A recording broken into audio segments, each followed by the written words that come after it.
I'll come up with something.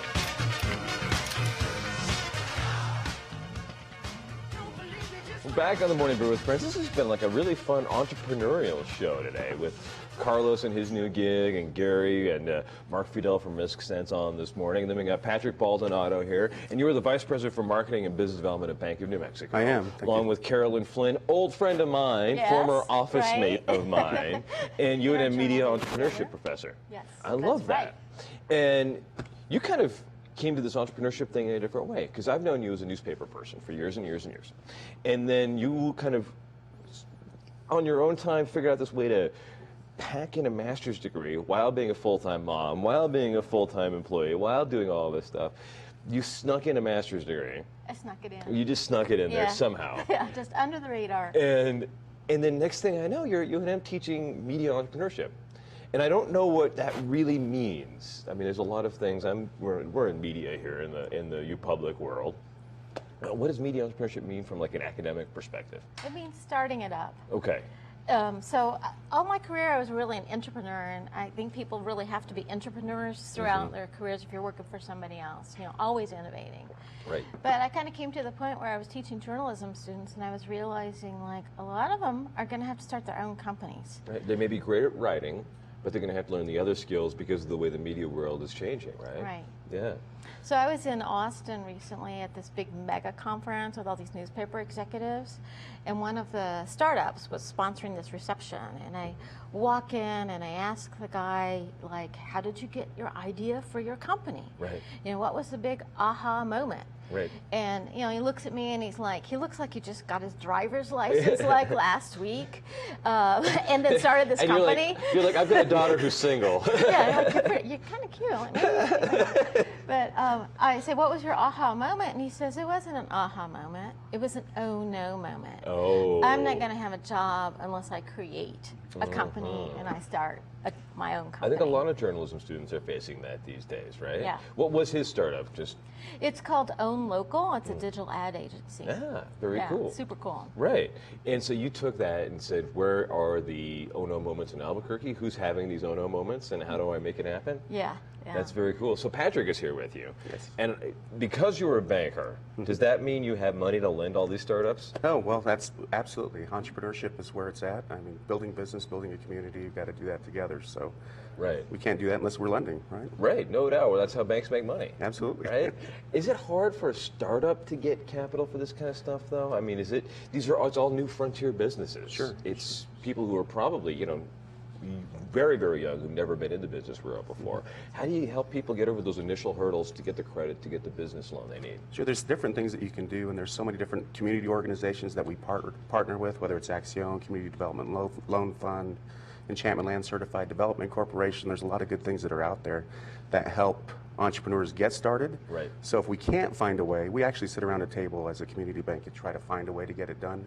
But if we can't, we can actually partner up. So I think if you have a banker that's knowledgeable on what's happening in the environment, you can bring those resources to the table and try to find a way to get it done. People who are connected to the grander money ecosystem, right? Absolutely. Yeah, Absolutely. yeah. So what are you finding people want to do in the media world these days?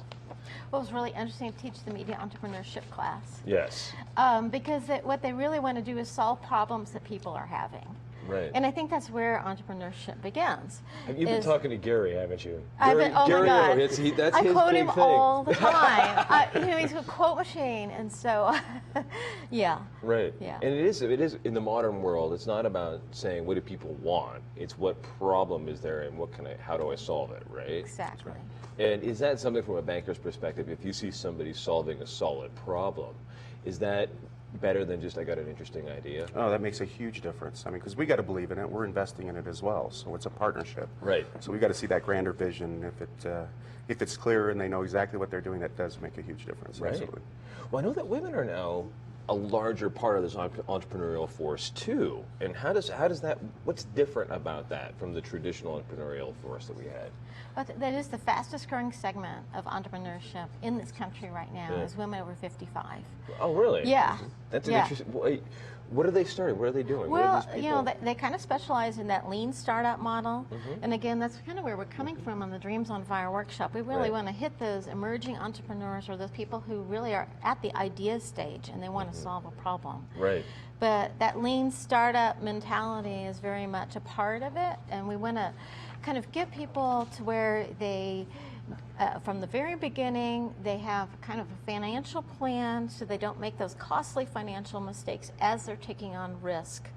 And they can get some multiple revenue streams going as they're testing out their product and really trying to find that product market fit. Right. And speaking of the workshop, it's the Dreams on Fire workshop. And this is something that did you kind of just invent this? Is this your startup?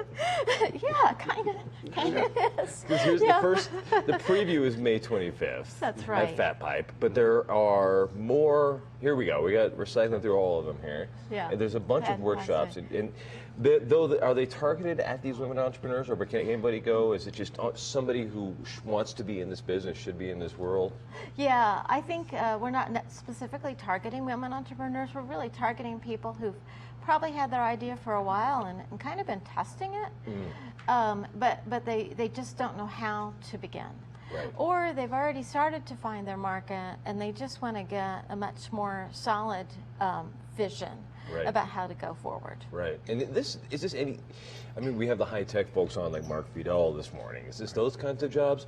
Or are these people looking to do some home-based businesses or maybe an Avon something? Or is this all of the above?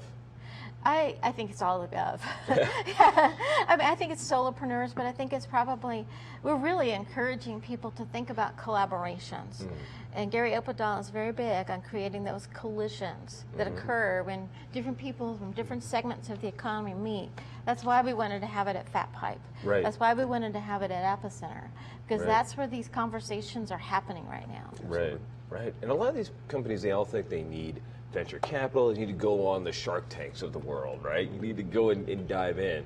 But you really don't, do you, Patrick? No, not at all. And I think if you have a great idea and you get it out there, there's going to be people that will support you. And I think it's just nice that we have all this available to them. This is a great resource. I love They it. need to get there. I love it. We'll be back in a couple of seconds with Ramon Montoya, Deputy Court Clerk here, to talk a little bit about some election stuff, I think, on the Morning Brew with Friends.